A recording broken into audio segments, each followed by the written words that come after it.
वर्तिका को विश्वास नहीं हो रहा था कि उसकी बेस्ट फ्रेंड पायल की शादी है।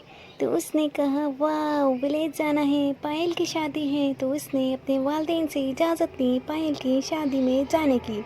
पायल एक गांव में रहती थी और वो गांव बहुत दूर था। तो पायल के वालिदैन ने उसे शादी में जाने की इजाज़त दे दी।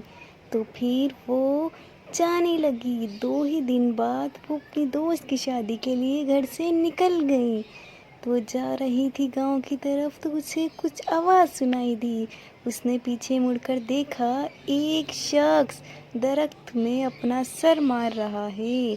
तो उसने देखा कि वहाँ के लोग भी उसको नहीं देख रहे और वो अपनी बातों में मगन है। तो पायल ने वहाँ जाने का फैसला किया। वहाँ जा ही रही थी तो एकदम अचानक से काफ़ी सारे लोग उसकी तरफ चले गए और उस आदमी को पकड़ कर ले गए। और सामने ही उसने देखा कि उसकी दोस्त का घर आ चुका है। और एक ही दम अचानक उसकी दोस्त ने उसको आवाज़ दी और सामने उसकी दोस्त खड़ी थी मेहंदी लगाए हाथों में। तो वो एकदम अपनी दोस्त की ओर भागी। तो उसकी दोस्त ने देखा, वाह तुम मेरी शादी में आई हो। तो वो दोनों जाने लगी अपने घर की ओर। तो वो देख के हैरान हो गई कि उसके घर के आगे ये नमक की ढेरी क्यों लगाई जा रही है। तो वो अपनी दोस्त से पूछने लगी। तो एकदम काफ़ी सारी औरतें उनकी ओर आने लगी। उन्होंने देखा कि ये कुछ बातें कर रही हैं। तो एक ही दम औरतों ने उनको पकड़ा और अपने घर वापस ले गई। ये औरतें अपने इनको पकड़ के अपने घर ले आई। फिर शादी के लिए जाने की तैयारी शुरू हो गई। ये दोनों बहुत ही अच्छी लग रही थी। फिर बैठक में एक अपनी शादी की तैयारियां हुई। फिर पंडित ने उसे कहा कि घी अंदर डालो। तो लेकिन इसने मना कर दिया कि मैं आग में घी नहीं डालूंगी। तो फिर पंडित ने दोबारा उसे हिलाया, कहा डालो। फिर उसको गुस्सा एकदम आया, उसने पूरा घी डाल दिया और आग ज़्यादा भड़कने लगी। एक ही दम आग इतनी ज़्यादा हुई कि पंडित का हाथ जल गया।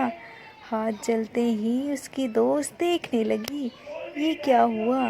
वो एकदम देख रही थी कि उसकी दोस्त के हाथ काले होने लग गए। उसके हाथ इतने काले हो गए और वो ज़मीन में हाथ मार रही थी और सर हिला रही थी। उसके बाल बड़े बड़े काले हो गए और उसकी आँखें भी नीली हो गई। सर पे दुपट्टा था तो दिख नहीं रहा।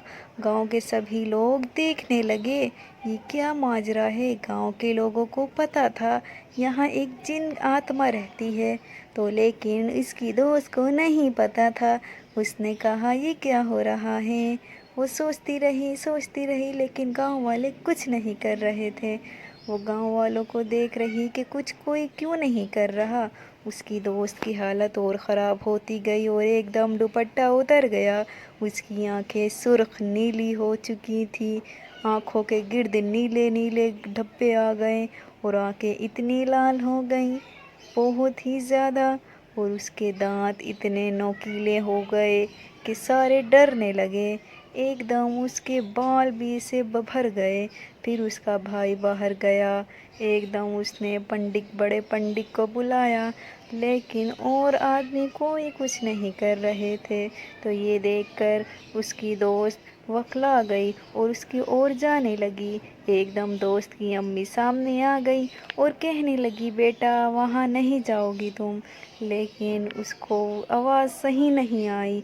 उसने कहा, मेरी दोस्त के पास मैं जाऊंगी, लेकिन उसकी अम्मी ने उसको रोके रखा।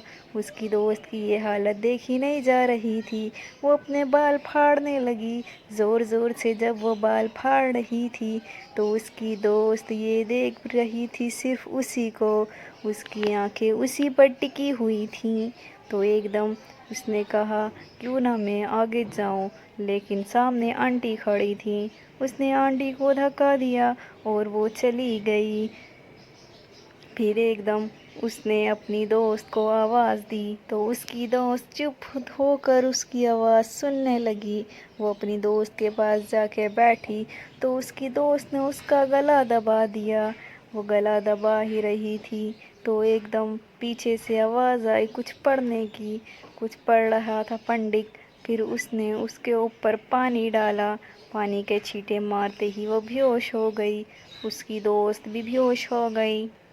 پھر اسے ہوش آیا، اس نے کہا میں کہاں ہوں یہ لیٹی؟ تو وہ اپنی دوست کے گھر لیٹی ہوئی تھی۔ تو وہ باہر جانے لگی، اس کو پائل نہیں دکھ رہی تھی تو اس نے کہا پائل پائل، لیکن کسی نے آواز نہیں دی۔ ایک دم اس کی امی آئی، اس کو بٹھایا، اس کو کہنے لگی بیٹا پائل اپنے سسرال چلی گئی، رات کو اس کی شادی ہو گئی تھی تو وہ اپنے سسرال میں ہے۔ تو اس نے کہا آپ نے رات کو بے ہوش ہو گئی تھی تو اس لیے پتہ نہیں چلا۔ پھر اس نے اپنے گاؤں کی باتیں بتائیں کہ ہمارے گاؤں میں ایک چڑیل آتما بھٹکتی ہے، وہ ہر دفعہ ہر کسی کی شادی میں آ کے یہی کرتی ہے۔ اس کی ماں نے بتایا وہاں ایک نشان تھا جو کسی نے مٹا دیا، جس کی وجہ سے یہ پائل کی یہ حالت ہو گئی، لیکن اس کو وشواس نہیں آیا۔ اس نے فون اٹھایا اور اپنی بیسٹ فرینڈ کو فون کیا۔ فون کرتے ہی پائل کی آواز سنتے ہی وہ کہنے لگی میں ٹھیک ہوں، میں اپنے نئے گھر میں بہت خوش ہوں۔ پھر وہ ایک دم چیئر سے کھڑی ہوئی اور اس نے اپنے گھر جانے کا فیصلہ کیا۔ پھر وہ اپنے گھر واپس چلی گئی۔